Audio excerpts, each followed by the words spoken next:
civilizations of the age were wiped out in a single generation. Everything comes crashing down. What happened at the end of the 13th century is still a mystery. This was the disaster recorded in Homer's Iliad and Odyssey and in the books of Joshua and Judges in the Old Testament. But what caused this epic destruction? Is it human? Is it Mother Nature? It is a debate that has raged for decades. But new archaeological evidence found among ancient ruins on mountaintops may finally shed light on the source of this ancient cataclysm.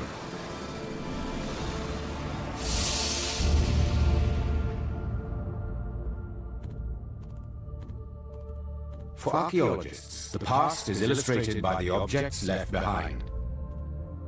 The treasures of Tutankhamun's tomb, the toppled towers of mighty Greek palaces at Knossos, and pottery and stone reliefs that depict both vast riches and endless warfare. This was the ancient world of 1300 BC, the Bronze Age, named after the metallurgy of its weapons. Stretching from Egypt to the Black Sea, the ancient world was an amalgam of disparate and powerful nations, dominated by kings and their armies. The Mycenaeans and Minoans, the heroes of Homeric legend, built their palaces in Greece, Crete, and the Aegean Islands. The pharaoh Ramses, thought to be the pharaoh cited in the Old Testament, changed the very landscape with his monument at Karnak. The warring Hittites, biblical enemies of Egypt, dominated what is now Turkey and northern Syria, while the Canaanites, the merchants of the great trade route, controlled what was to become the Holy Land, Israel, Lebanon, and Jordan. It was a patchwork of many kingdoms, leagues apart, distinct in design and culture. Yet when archaeologists first began excavating this territory in the 1930s, a disturbing pattern began to emerge. What we've got is a series of destructions. Most of the main cities, towns, palaces are destroyed for one reason or another. Evidence of destruction was widespread, and in nearly every instance, the period of the collapse was the same, the years surrounding 1200 BC. In this 50-year period, we've got at least 4 major civilizations that go down. Mycenaeans disappear, Minoans disappear, Hittites disappear, the Canaanites to a large extent disappear, and Egypt is so weakened that it's really never the same again.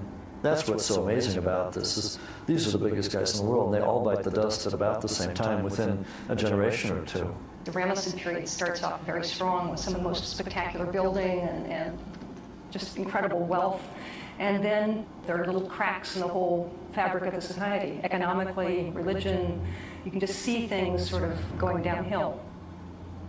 In the reign of Ramses III, there's tremendous inflation. We see the monuments become smaller in scale.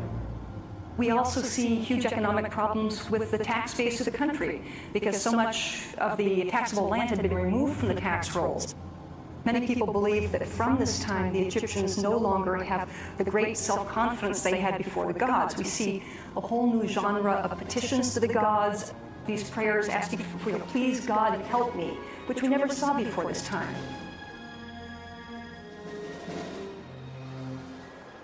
After a century of progress, which saw the development of the first alphabetic writing in Ugarit in 1300 and the first musical notation in Syria, the written record abruptly ended. What followed has become known, ominously, as the Dark Age. The Dark Ages in the Aegean and Eastern Mediterranean have 2 connotations. One is, for the ancients, they lost most of the hallmarks of civilization. It's called that in part because civilization, as we know it, disappears for a couple of hundred years. They forget how to write in Greece. They forget how to do large buildings, massive architecture. And it takes 200 or 300 years to come up out of this. But it's also a dark period for us. Without written records, archaeologists were baffled by the evidence of mass migrations throughout the ancient world, all dating to around 1200 BC. On the island of Crete, tradesmen and merchants poured out of the coastal settlements and pushed inland to the mountainous lands worked by farmers and shepherds. In the North Isthmus, the area right behind me here, it appears that there was almost no settlement at all, or perhaps a small scattering of small villages in the Mycenaean period. The population is very thin. By the 12th century, the population grows considerably. But where this population is coming from and why exactly is not entirely clear. The destruction in the cities they left behind is mute testimony that this was no peaceful exodus. It can be very difficult to determine the cause of the destruction. When you're digging, it's pretty obvious something's been destroyed. You've got fire, you've got ash, you've got burnt wood, you've got skeletons. But what actually caused the destruction? The answer may not lie in the rubble of these palaces, but in the mountains high above them. One archaeologist has dedicated his life to following the clues, rediscovering the ancient pathways that lead up the sheer cliffs of the AEGEAN. It is here that he follows in the footsteps of the survivors, hoping at last to discover how and why their world collapsed. For decades, it remained a mystery, the sudden collapse of the great coastal cities and palaces of the ancient world in 1200 BC. What could have caused it?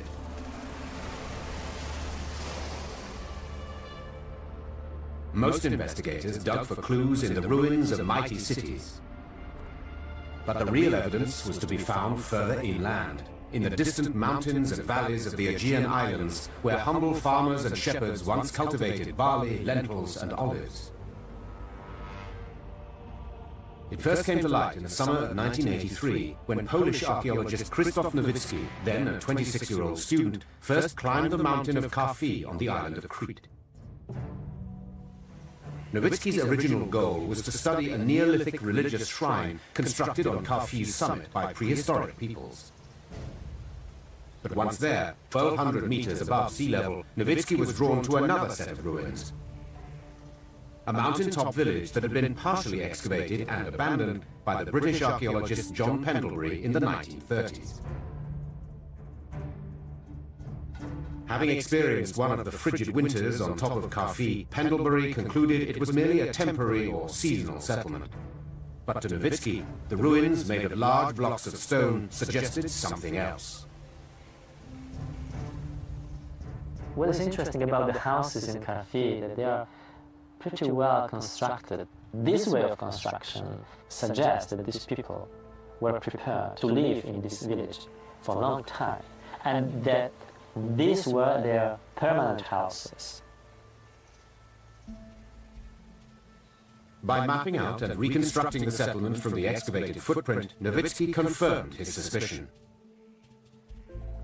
The excavation revealed at least 25 to 30 houses. At the moment, these remains are in a very bad state of preservation, but we still can trace the walls and we still can trace the rooms and particularly individual houses.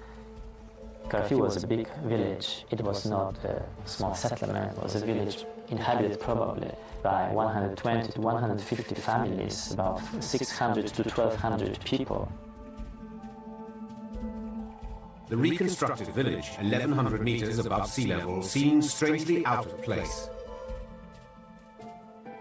We should not expect a big village situated on this rock and on such altitude.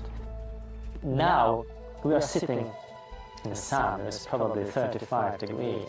But if we came here in the winter, it is a very, very windy, very cold place.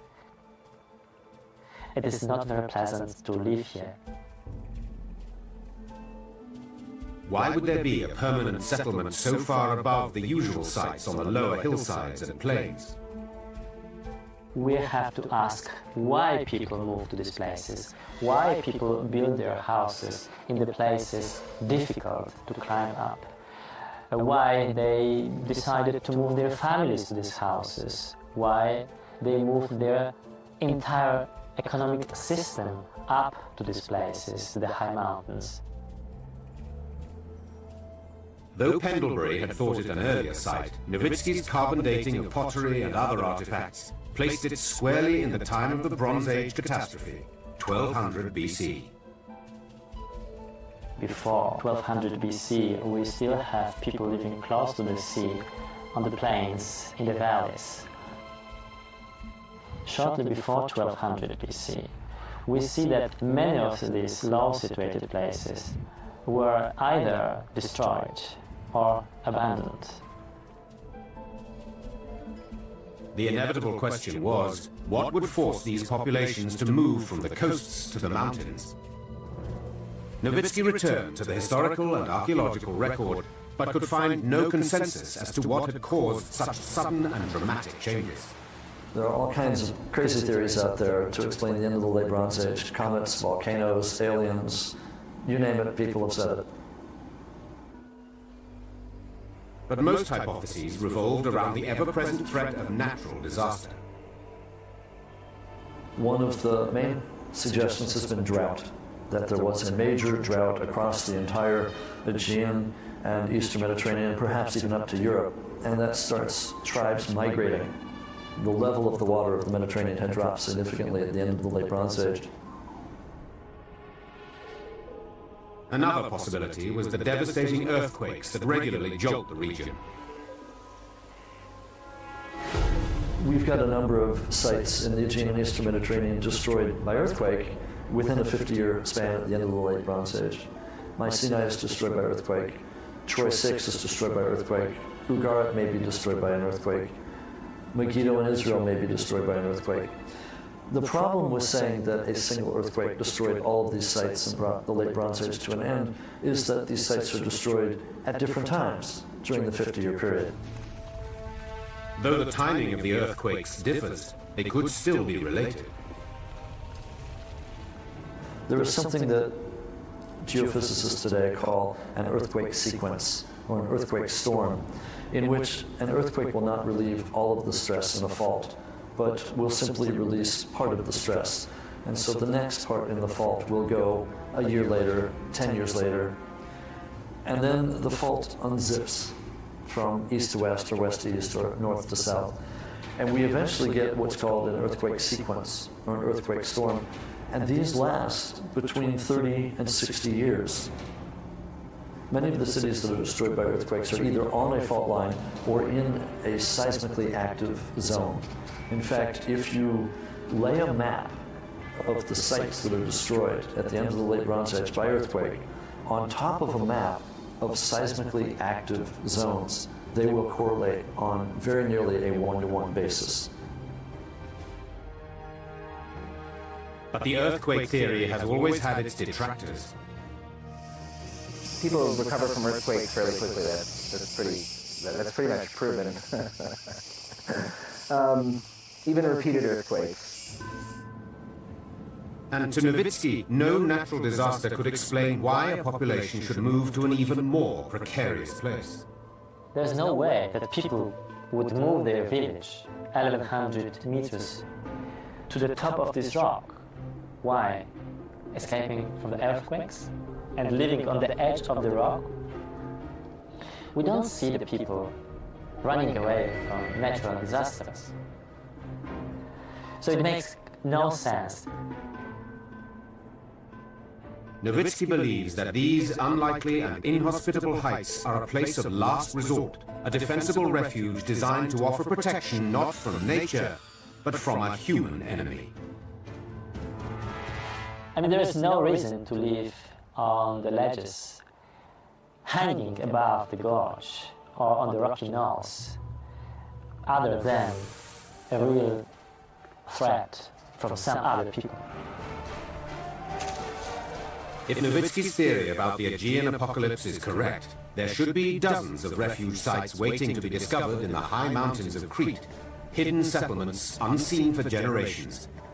If he can find them, they could reveal details of a life and death struggle between the survivors who subsisted at these impossible heights and the enemy that drove them there.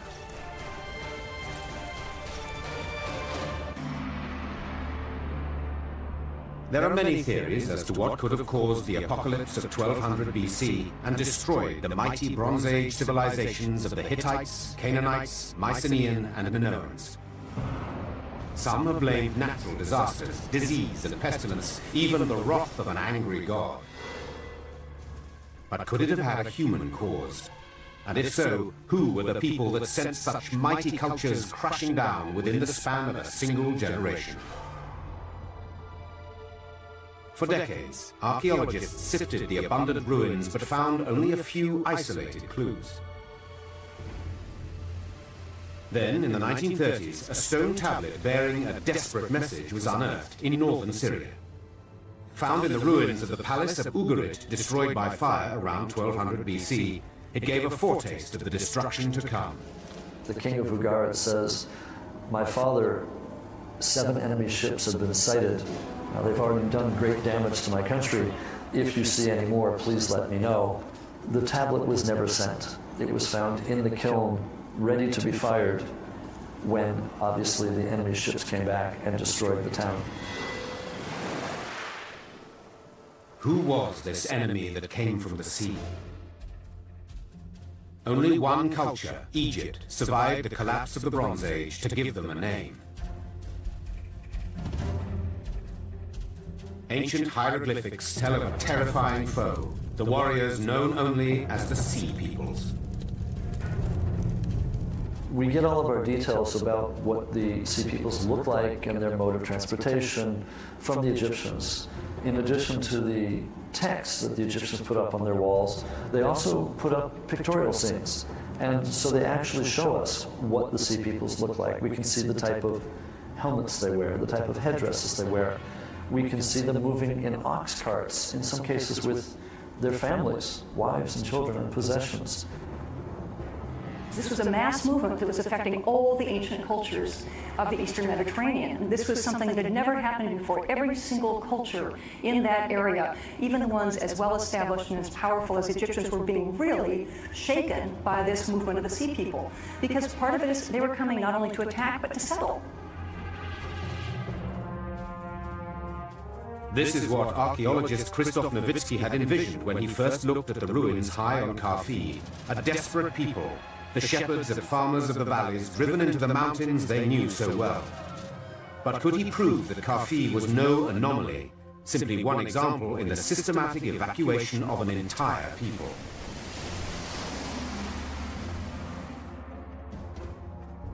Nowicki has spent more than 20 years putting his theory to the test. Traveling alone, and with only the most minimal of supplies, he methodically scaled mountain tops so steep that he often had to cling to the cliff face or find ancient footholds carved into the rock to counter the treacherous, shifting beds of loose shale. And it is here, at these improbable heights, that he found what has been his greatest discovery, the mountaintop settlement of Katalimata. The site can only be reached by ascending an incline of loose stone, then clinging to an almost invisible path along the cliff face. In 1990, American archaeologist Donald Haggis accompanied him as a witness. This one is extraordinary. The site itself is built on these sharply formed precipitous limestone cliffs above the plain, and you have to get to it by climbing a scree slope, and then entering the gorge from the outer face by a narrow entrance path. The artifacts found at the site reveal a people living on the edge. These simple country inlanders, shepherds and farmers by trade, would have had to move all their possessions one by one up these steep mountain trails. The old and the infirm would have had to have been carried, their dead buried in tombs carved out of the mountaintops. Livestock and crops in the valleys below could only be tended when conditions were safe enough. The evidence that we recovered during surveys suggests that they were using the settlement probably for a considerable period. It's an uncomfortable site to live in. It's not conducive to settlement expansion. Though life on Katalimata would have been extremely difficult, it had one advantage: security. These places can be a nightmare for strangers, for foreigners. Without this knowledge of local topography, it's really very difficult to climb them and to find them. They're like fortresses, in a sense, utilizing the natural terrain. And sometimes, as a lot of research out here is showing, not just utilizing the terrain, but utilizing fairly effective fortification walls as well. Any enemy trying to invade the settlement would have been visible for miles, allowing the mountain people time to prepare. The invaders themselves would have been forced to approach single file, unable to hold their weapons while clinging to the cliff face. Even if they found a way, then it was very easy to stop them. Even a few men could stop much stronger group of intruders, of enemies here on these narrow ledges. Katalymata was only the first of many refuge sites that Nowitzki has discovered. After scaling nearly 2,000 mountains in Crete, he has identified 80 different refuge sites dating to 1200 BC. One common unifying factor in the orientation and design of these settlements has convinced him that they were built to withstand the sea peoples. How do we know that these people were afraid of the people coming from the sea and not that they were afraid of their neighbors? This can be done only by analyzing how these settlements were defended. Carfi is completely open from the area of the mountains behind it. So we know that they didn't expect the enemy coming from these mountains. These places were settled because they were afraid of the people coming from the sea. The influx of these sea peoples was to change the face of the ancient world. So who exactly were they? In a memorial carved at Medinet Habu, the Egyptians identify 9 factions of sea peoples, a list that baffles linguists. Most of the theories about where the sea peoples came from are dependent on the philology, the actual names of their groups, and that can be very dangerous territory. The Shekelesh are frequently said to be from Sicily. Did they come from Sicily, or did they go to Sicily after they lost? For decades, scholars have argued over the origin of the sea peoples. Some point to southeastern Turkey, northern Syria, and the eastern Mediterranean as a likely launch point. Others contend that the sea peoples most likely came from Sicily, Sardinia, Italy, and the western and central Mediterranean. Do the sea peoples come from the east and move west, or do they come from the west and move east? We don't know. Were these really 9 nations of foreign invaders? Or was this an attack that started much closer to home?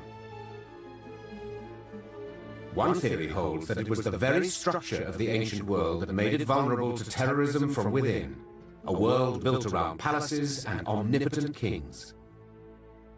The king would control most everything. There would be some private merchants, some private enterprise, but mostly the king runs the government, the king runs the army, the king is going to run the international trade, certainly in charge of the diplomatic powers.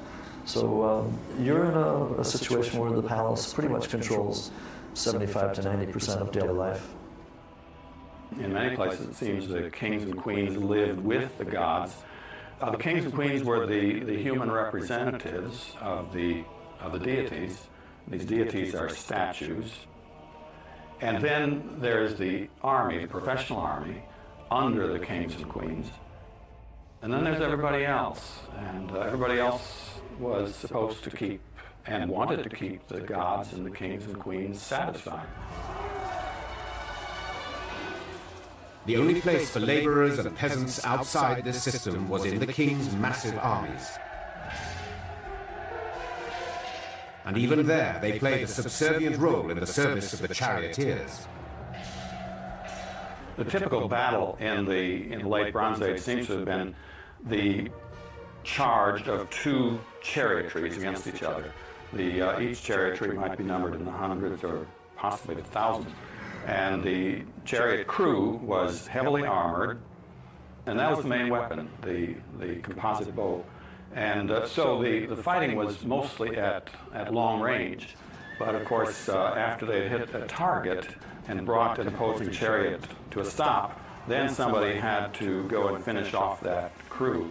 And that's where the so-called runners came in, the barbarians who were hired to act as cleanup crews in the chariot battle. These anonymous groups of hired mercenaries were recruited from the poorest parts of the ancient world. The tablets that we have make it very clear that the palaces took very good care of the charioteers. They knew every charioteer by name, and these people seem to have been an elite. The runners seem to have been counted rather than named. They have so many hired from here and hired from there. There was a real difference in the social class of these people. As long as there was conflict, there was a place for these foot soldiers. But in the years leading up to the Great Collapse, there was an unprecedented period of peace. The country was more or less at peace because of the great treaty between the Hittites and Ramses II. It would be the equivalent of after World War I or after World War II, with the various powers signing a peace treaty. This effectively brought an end to warfare between two of the greatest powers of the day, and we get half a century or so of peace. It certainly was one of the true high points of the ancient world, and then it all comes crashing down. Did the fact that there was little employment for these lower-class runners lead to an uprising? Or were these out-of-work warriors recruited by an outside enemy? And these warriors, now without the central authority, were either on their own or they were under the supervision of these local chieftains. They could do whatever they wanted. Nobody could catch them. The Egyptian record suggests it was a changing coalition that raided the power centers of the ancient world for over 50 years. We've got indications in the Egyptian records themselves that there were successive waves of sea peoples. Almost certainly there's a change in the makeup of the group between the first and the second invasion. They're definitely working together as a coalition, but I don't think that they began that way. What we're seeing is the end result. It's the final wave that's washing up against Egypt. And as the Egyptian reliefs show, the so-called sea peoples were armed in much the same way as the native chariot runners. They were not heavily armored.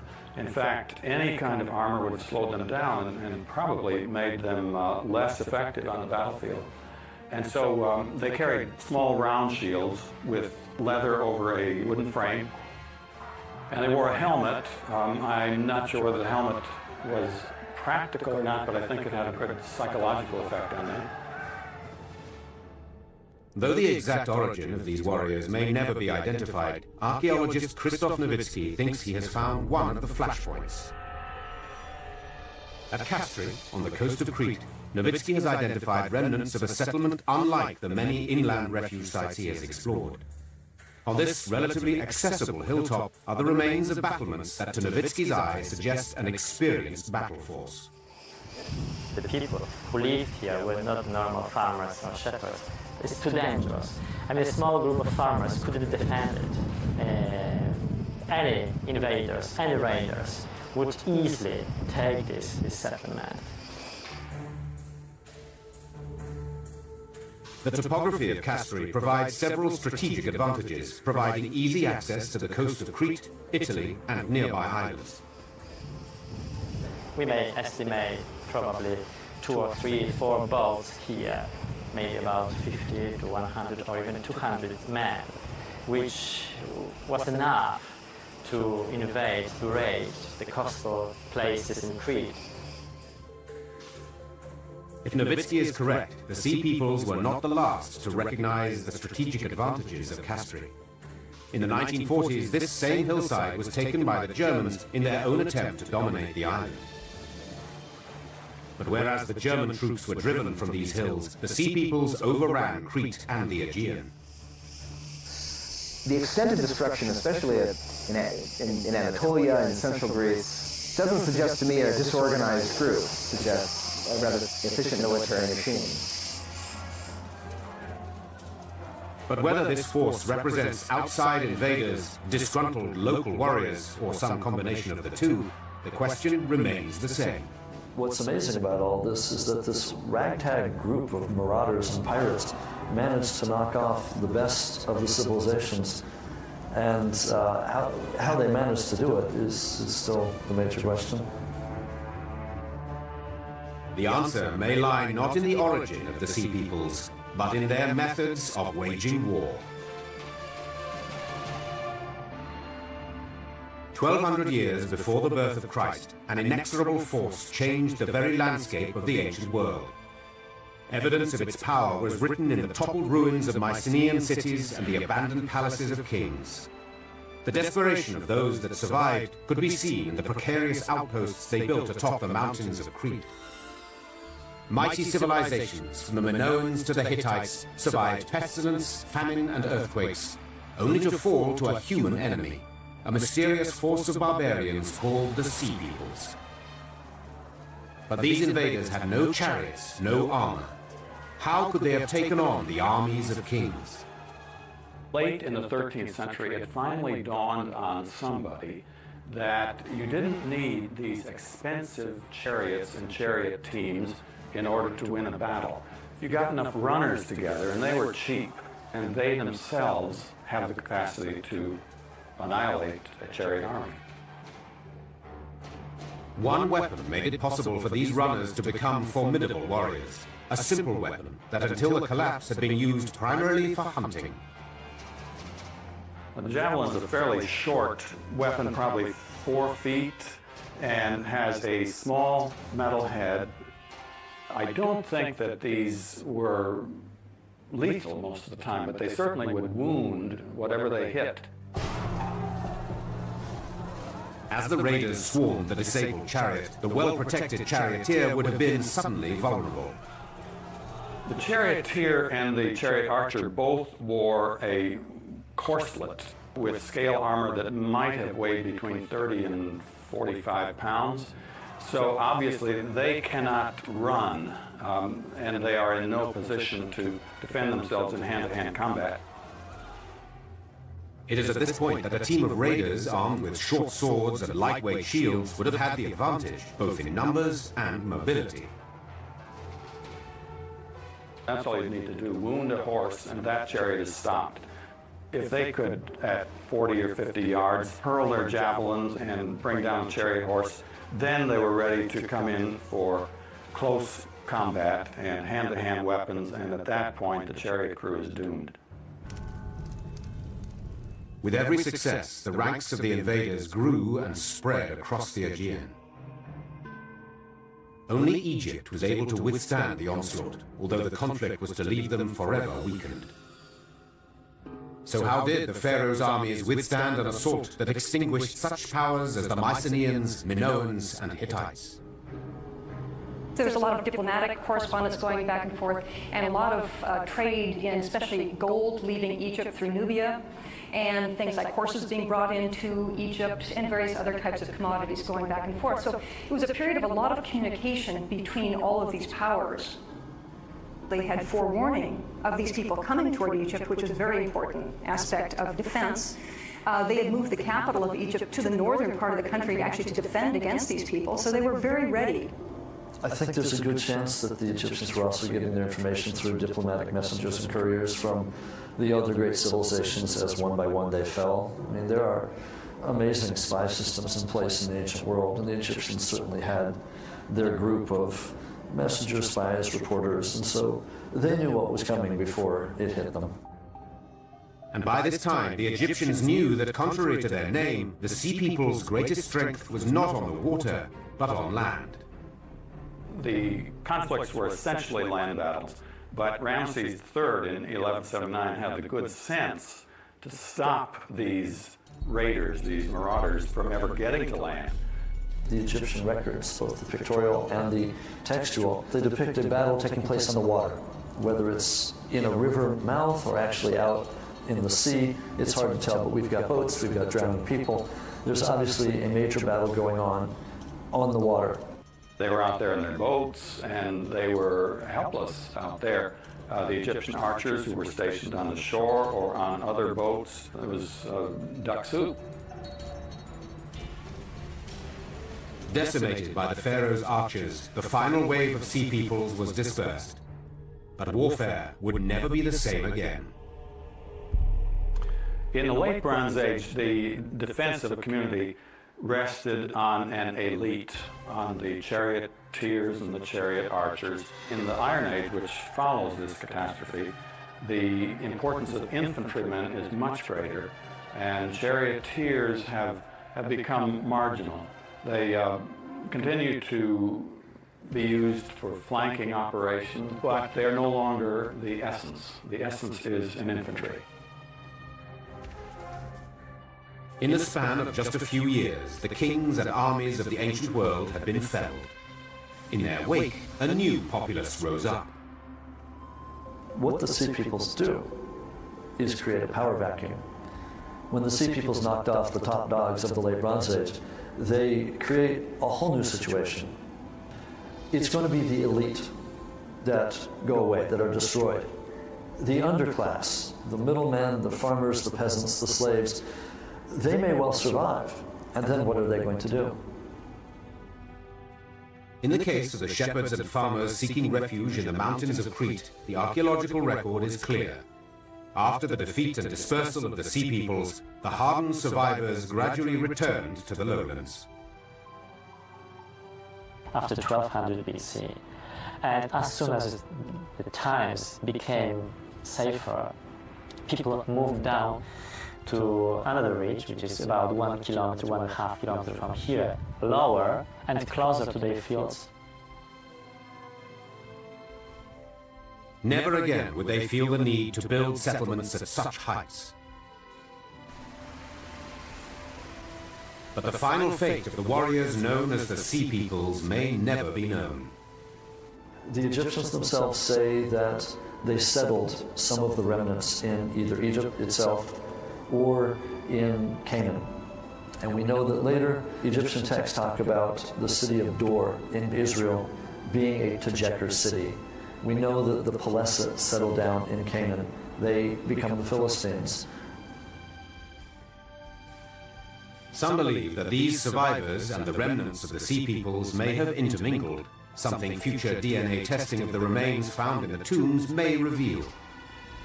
We've probably got remnants of the very civilizations that the Sea Peoples had destroyed while en route to Egypt.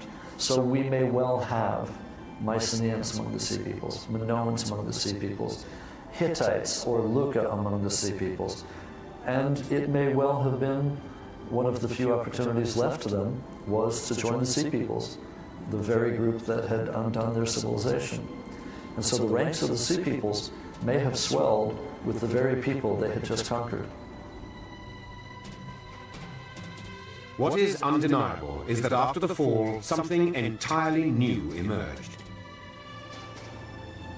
We're going to get dark ages for a couple of centuries as the melting pot is remixed. But up out of this, out of the ashes, rise the phoenix of the Greeks. We get new political systems and new civilizations in effect. The Greeks rise up, and we get things that will eventually become democracy as we know it. With the worst of motives, the Sea People had destroyed one world, but obviously they opened up opportunities for people who'd never had opportunities before. We get the Israelites and David and Solomon, the kingdoms of Israel and Judah, which may not have been able to exist unless the mighty kingdoms of the late Bronze Age had been done away with. So the Sea Peoples, in effect, bring about the demise of the old and the rise of the new. The exact chain of events that brought an end to one age and gave rise to another is still being investigated. I don't think Christoph has the answer, but he's getting close. He's getting close to finding the answer. What I think we've really got is a combination of causes. The Sea Peoples got lucky. Their timing was perfect. They take advantage of some of perhaps the natural disasters if a drought had occurred, if a series of earthquakes had just occurred, we get what archaeologists refer to as a systems collapse, where one or two factors, which in and of themselves would not have caused the collapse of civilization, when they're put together, create a magnification effect. The Sea Peoples are able to exploit a hole in the defenses of these mighty civilizations where none had existed before. As archaeologists sift the clues to this ancient destruction that occurred so abruptly, they may find modern insights as well. I rather doubt that the Egyptians or the Hittites expected they would fall, or at least fall quite so quickly. But when you get a series of factors that might not otherwise be related, they could come together to create a force more powerful than each of them individually. So one of the lessons we might learn for today's society is that while a drought might not be important in and of itself, or while a series of earthquakes might seem to have only a lasting impact, if you layer a couple of natural disasters on top of some man-made calamities, the greatest civilizations of the age were wiped out in a single generation. Everything comes crashing down. What happened at the end of the 13th century is still a mystery. This was the disaster recorded in Homer's Iliad and Odyssey and in the books of Joshua and Judges in the Old Testament. But what caused this epic destruction? Is it human? Is it Mother Nature? It is a debate that has raged for decades. But new archaeological evidence found among ancient ruins on mountaintops may finally shed light on the source of this ancient cataclysm.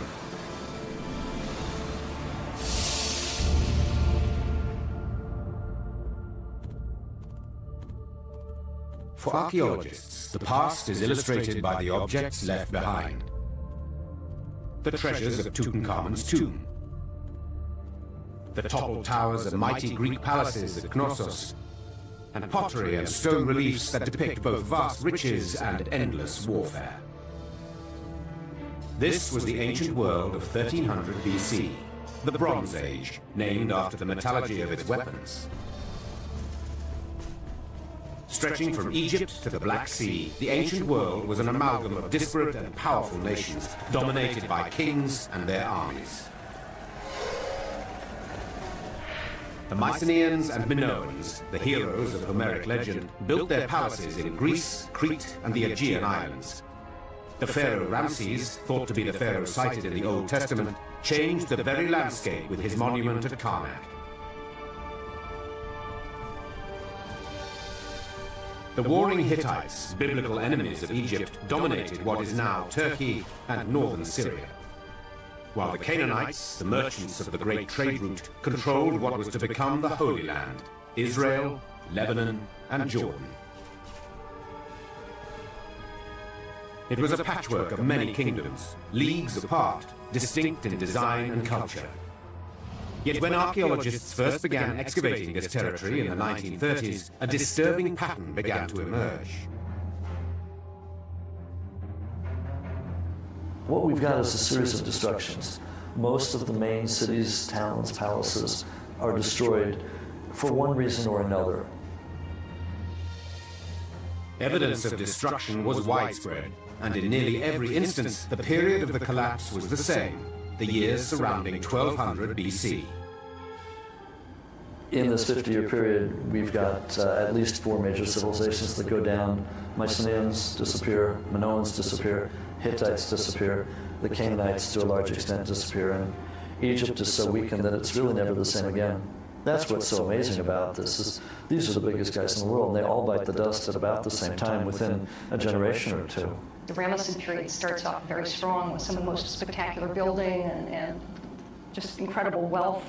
And then there are little cracks in the whole fabric of the society. Economically, religion, you can just see things sort of going downhill. In the reign of Ramses III, there's tremendous inflation. We see the monuments become smaller in scale. We also see huge economic problems with the tax base of the country, because so much of the taxable land had been removed from the tax rolls.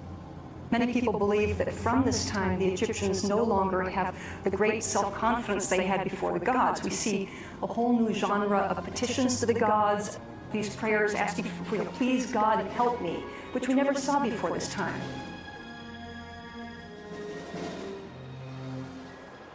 After a century of progress, which saw the development of the first alphabetic writing in Ugarit in 1300 and the first musical notation in Syria, the written record abruptly ended. What followed has become known, ominously, as the Dark Age. The Dark Ages in the Aegean and Eastern Mediterranean have two connotations. One is, for the ancients, they lost most of the hallmarks of civilization. It's called that in part because civilization, as we know it, disappears for a couple of hundred years. They forget how to write in Greece. They forget how to do large buildings, massive architecture. And it takes 200 or 300 years to come up out of this. But it's also a dark period for us. Without written records, archaeologists were baffled by the evidence of mass migrations throughout the ancient world, all dating to around 1200 BC. On the island of Crete, tradesmen and merchants poured out of the coastal settlements and pushed inland to the mountainous lands worked by farmers and shepherds. In the North Isthmus, the area right behind me here, it appears that there was almost no settlement at all, or perhaps a small scattering of small villages in the Mycenaean period. The population is very thin. By the 12th century, the population grows considerably. But where this population is coming from and why exactly is not entirely clear. The destruction in the cities they left behind is mute testimony that this was no peaceful exodus. It can be very difficult to determine the cause of a destruction. When you're digging, it's pretty obvious something's been destroyed. You've got fire, you've got ash, you've got burnt wood, you've got skeletons. But what actually caused the destruction? The answer may not lie in the rubble of these palaces, but in the mountains high above them. One archaeologist has dedicated his life to following the clues, rediscovering the ancient pathways that lead up the sheer cliffs of the Aegean. It is here that he follows in the footsteps of the survivors, hoping at last to discover how and why their world collapsed. For decades it remained a mystery, the sudden collapse of the great coastal cities and palaces of the ancient world in 1200 BC. What could have caused it?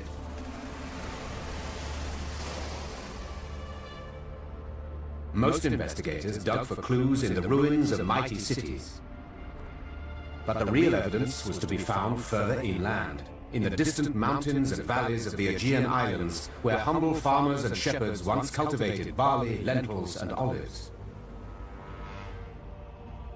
It first came to light in the summer of 1983, when Polish archaeologist Krzysztof Nowicki, then a 26-year-old student, first climbed the mountain of Karfi on the island of Crete. Nowicki's original goal was to study a Neolithic religious shrine constructed on Karfi's summit by prehistoric peoples. But once there, 1,200 meters above sea level, Nowicki was drawn to another set of ruins. A mountaintop village that had been partially excavated and abandoned by the British archaeologist John Pendlebury in the 1930s. Having experienced one of the frigid winters on top of Karfi, Pendlebury concluded it was merely a temporary or seasonal settlement.